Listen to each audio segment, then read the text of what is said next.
J'espère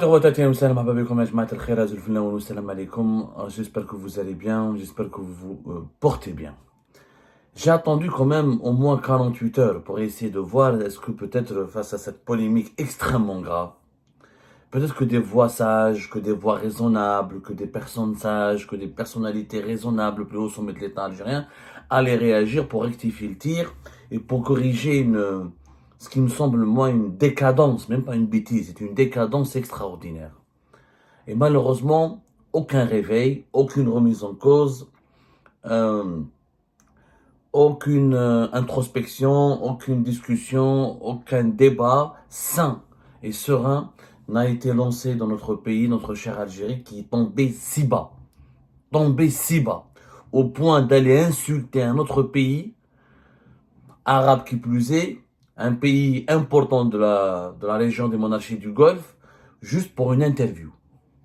Pour une interview, on a insulté tout un pays. Et juste pour une interview qui a été, juste pour une déclaration et des propos scandaleux, oui, et des propos dangereux, oui, mais qui ont été tenus par un interlocuteur algérien, au cours d'une interview menée par une journaliste algérienne.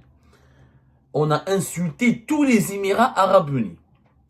On a insulté leurs dirigeants, leur peuple, leur pays. On a mis tout le monde dans le même sac. Jamais l'Algérie n'est tombée si bas. L'Algérie qui a vu une diplôme, l'Algérie de Bouteflika, de Moumedienne, l'Algérie de Sadiq Ben Yahya, l'Algérie de tous les grands diplomates, et l'Algérie de Abben Ramdan, de Karim Belkacem, de Didouche Morad, l'Algérie qui est connue pour ses... c'était Mohamed Sadiq Ben Yahya, l'un des pères de la diplomatie algérienne.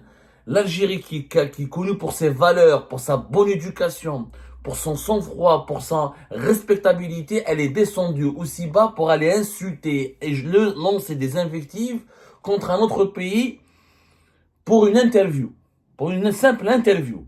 Une interview qui d'ailleurs n'implique ni les autorités émiraties, ni leurs hauts responsables. Allons-y doucement, d'abord les faits. Rappelez-vous, la télévision algérienne publique, le NTV, la télévision algérienne publique, étatique, financée par l'argent public et rattachée à l'État algérien, donc c'est la voix officielle de l'État algérien, c'est elle qui a accusé ouvertement les Émirats arabes unis de porter atteinte au fondement identitaire de l'Algérie. Après le dérapage de l'historien algérien Mohamed Lamine Belghit. Et le NTV, dans un éditorial qui avait été diffusé, au JT de 20h et de cela 2 jours, c'était plus exactement le 3 mai dernier, le 2 mai dernier, c'était le JT de 20h du 2 mai dernier. Alors, le NTV traite les Émirats arabes unis d'entité artificielle,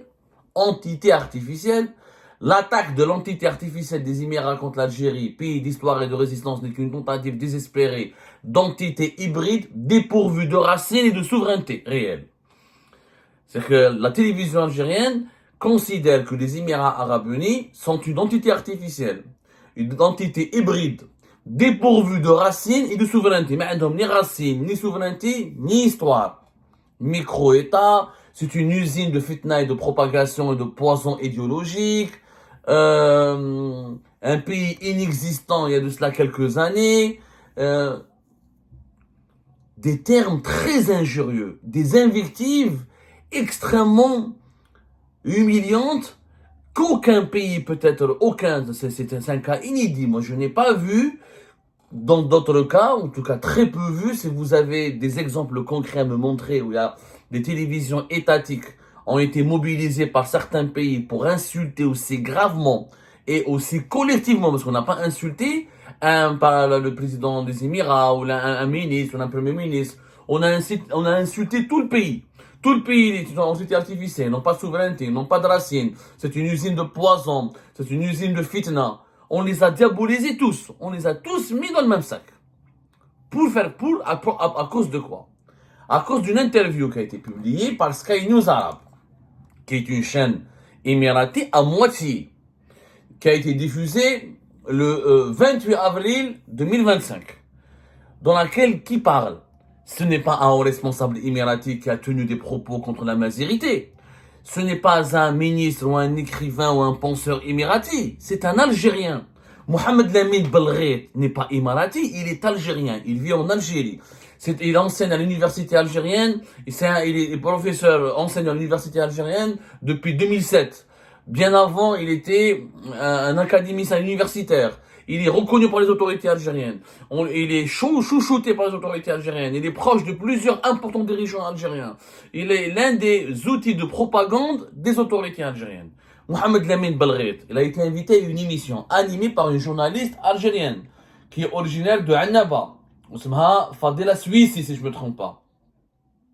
Voilà, Fadela Suissi, notre consoeur Fadela Suissi. Elle travaille à Sky News depuis, je crois, depuis sa création. Elle vivait à Abu Dhabi, elle a une licence d'anglais, elle est de Annaba et elle travaille à Sky News.